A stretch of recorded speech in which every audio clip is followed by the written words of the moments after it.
Captain's Personal Log, Subdate 200428. Owing to circumstances beyond my control, I spent the majority of my weekend drinking cider and doing not much else, which has rendered today's Captain's Log a tad unfunny. I will actively seek to improve upon this, so tomorrow we at least get one decent lol. Owing to the current state of affairs going across the United States, UK, basically everywhere that has any kind of lockdown, regardless of whether or not they're about to come out of it or not, there has been a rise in use of technology. I guess a benefit of this is the increased research into improving that kind of tech, not just to plan ahead, but of course seek to innovate and make things better. But as with all things that are made to be better, there will always be one small faction of idiots.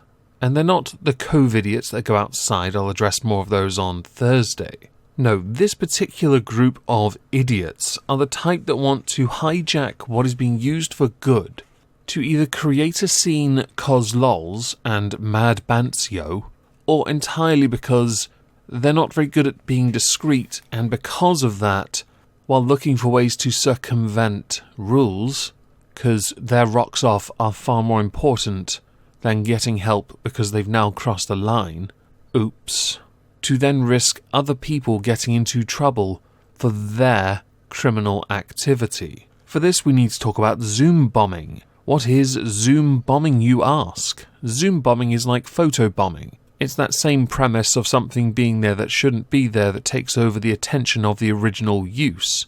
In Zoom bombing, it involves using the app Zoom and hijacking it to do something a bit silly. Let's go with that, but I have an example for you. And in case you're wondering, this is why Judge Moist is on patrol. If I get the update I'm after, oh boy, I'll have the Emperor on my side. So for this we go to Michael Ogier, who was on a Zoom video conference with about 20 climate activists last week, when someone hijacked the presenter's screen to show explicit material involving an infant. Understandably, this scared the living feck out of Ogier, who is the Advocacy and Engagement Manager at the Global Forum for Media Developments.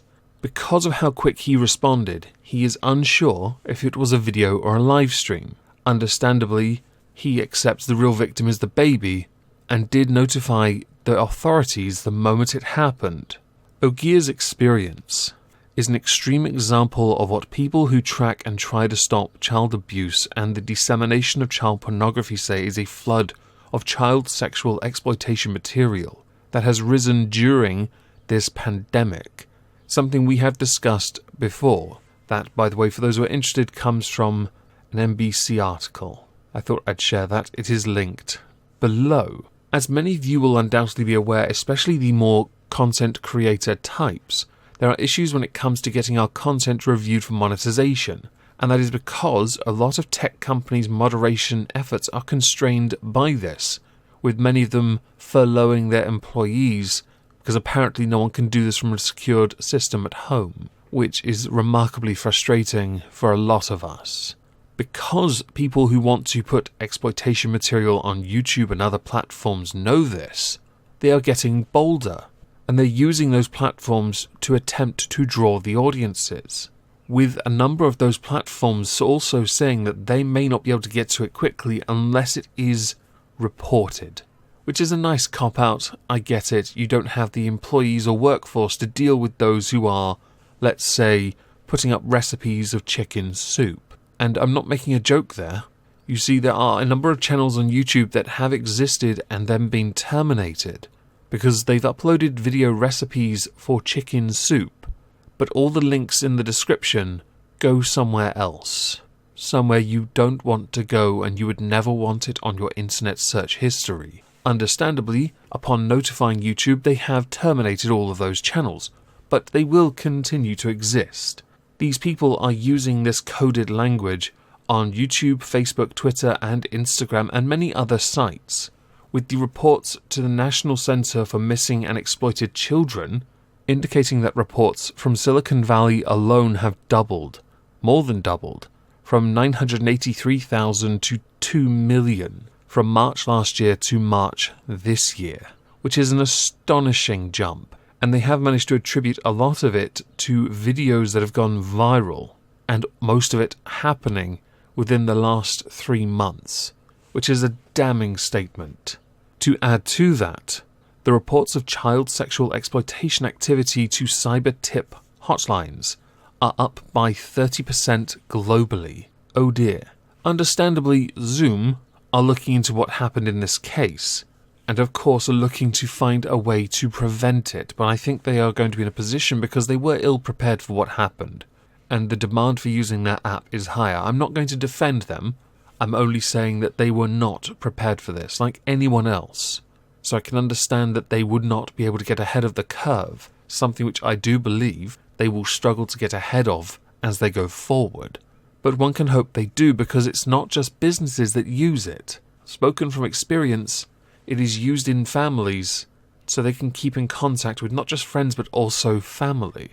And to have an app hijacked cause lols or because sharing illegal material cause rocks are important, and that damn chicken soup, is sickening. And a damning statement for what the people think is a priority to them, because no one knows yet the motivation of the person who did it in that one case.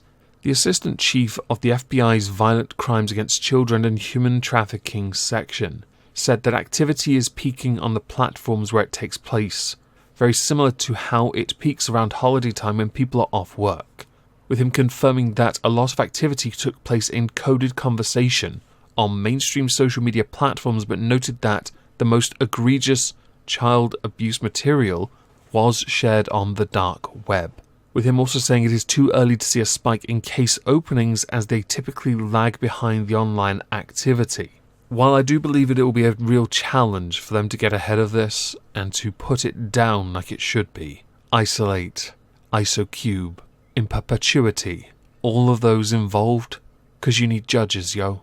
I do hope they're able to get ahead of this quickly. How a lot of the tech companies get ahead of this is usually with automated tools that detect images and videos that have already been categorized by law enforcement as child sexual exploitation material. But they do tend to struggle to identify new, previously unknown material and then rely heavily on user reports. The distributors and consumers of the material have started to develop new ways to dodge detection, with them frequently using more popular platforms to find a community of predators to whom they can advertise the material using what is called a coded language. They then drive interested consumers on more private channels, where they can access the material often using encrypted messaging apps or poorly policed file-sharing services. I earlier said it was chicken soup. Yes, caldo de pollo, which means chicken soup in Spanish, was the one that is being used and found to be used more recently.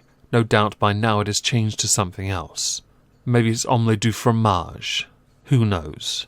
This, coupled with the fact that many tech companies are under pressure to reduce the spread of misinformation, along with the fact that there are fewer people able to access the computers and the company systems remotely because of security measures, means that their response is going to be slower than it should be, which is unfortunate, and I concede I can understand why that is the case. But I still think Megacity 1's a cracking idea, and an ISOcube even better. Just fill their cells with slow-mo, forever. YouTube have in a blog post said that it is relying more heavily on technology to do the work usually done by human reviewers, which probably explains why it takes them 2 weeks to review one of my videos. Thanks for that. Donate to my Patreon.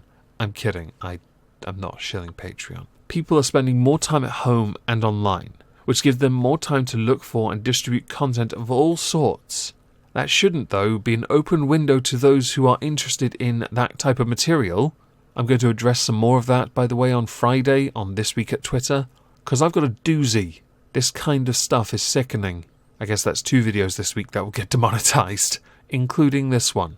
Anyway, with this, I really want to know what you think. I've linked the article I'm referencing down below. Please do let me know. I hope you all have a fantastic Monday, and thank you all for listening.